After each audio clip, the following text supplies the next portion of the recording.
Respect and honor thy father and mother. According to Exodus chapter 20, Maureen uniquely favored, a Christian-based channel mainly bringing you testimonies, sermons, and other Christian trending news. Verses 12. Honor thy father and thy mother, that thy days may be long upon the land which the Lord thy God giveth thee. Now, I am going to use this scripture to narrate to you what transpired in a normal middle-class home. So please, pay close attention and take some important lessons from it. Living at his father's home was not enjoyable for the son. His father's persistent nagging, "You are leaving the room without switching off the fan," was the source of this. In the empty room, the television is on. "Turn it off. The pen has fallen. Keep it in the stand." The father's persistent pestering of the son about these little matters annoyed the son. Because he lived in the same home as them, he had to put up with these things until yesterday. However, he received an invitation to a job interview today. "I should leave this town as soon as I obtain the job," his thoughts were. "My father won't be bothering me." Just before leaving the interview, the father gave him advice. Answer the questions asked of you without hesitation. Be confident when you say it, even if you don't know the answer. He was paid more than he truly required to go for the interview. The son made it to the interview location. The absence of security personnel at the gate caught his attention. The latch was sticking out even though the door was open, most likely striking those coming in. After correctly reinstalling the latch, he shut the door and went into the office.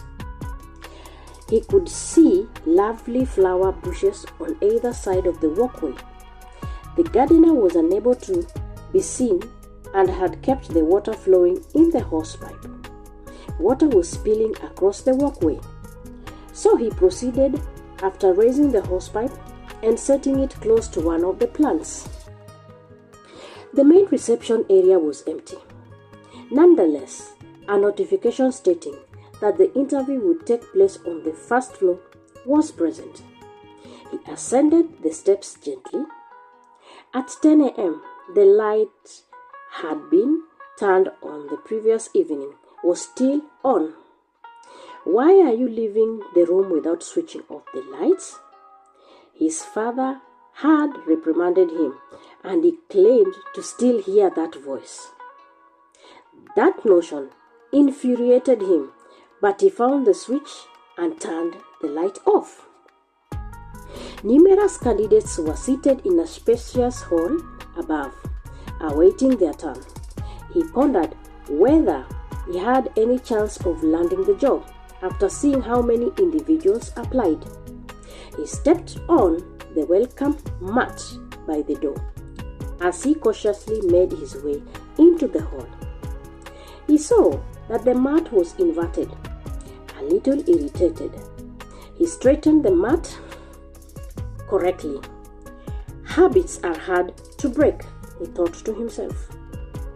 While the rear rows were empty, he noticed that many fans were rushing over the seats in the front rows, where there were plenty of people waiting for their turns. Once more, he heard his father ask, "Why are the fans running in the empty room?" He sat down in one of the vacant chairs and turned off the unnecessary fans.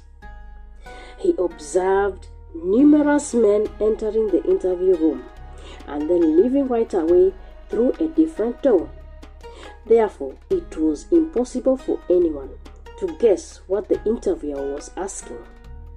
With considerable anxiety, he went to stand in front of the interviewer when it was his turn.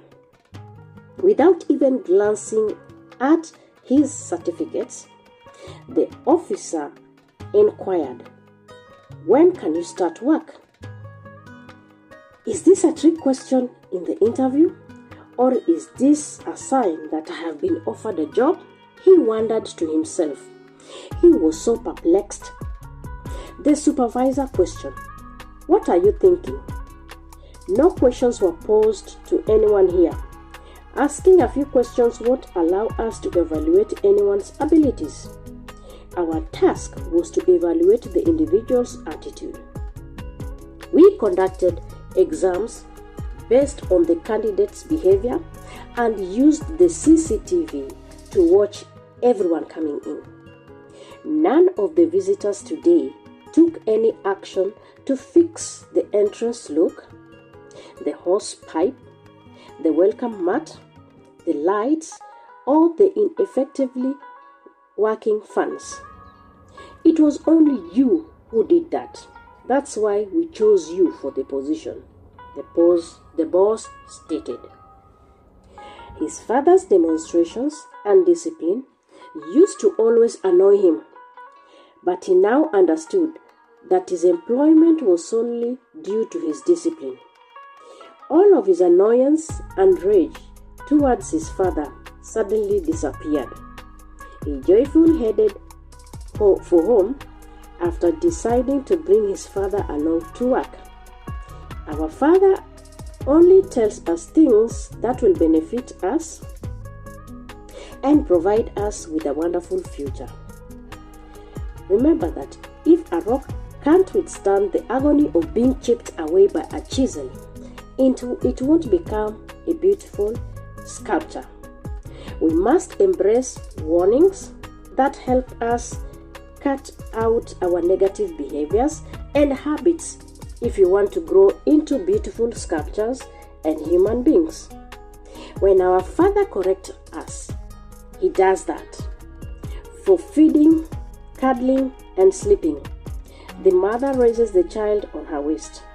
The father is, however, not that way, to allow the child to experience the world that he was unable to.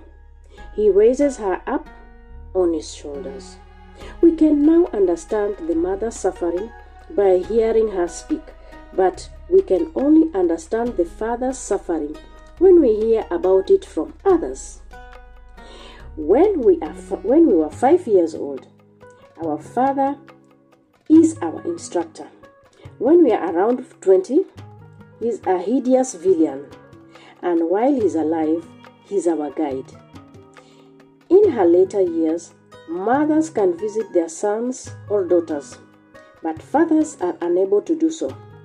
There is no point in remembering our parents after they have died and in causing them pain while they are still living.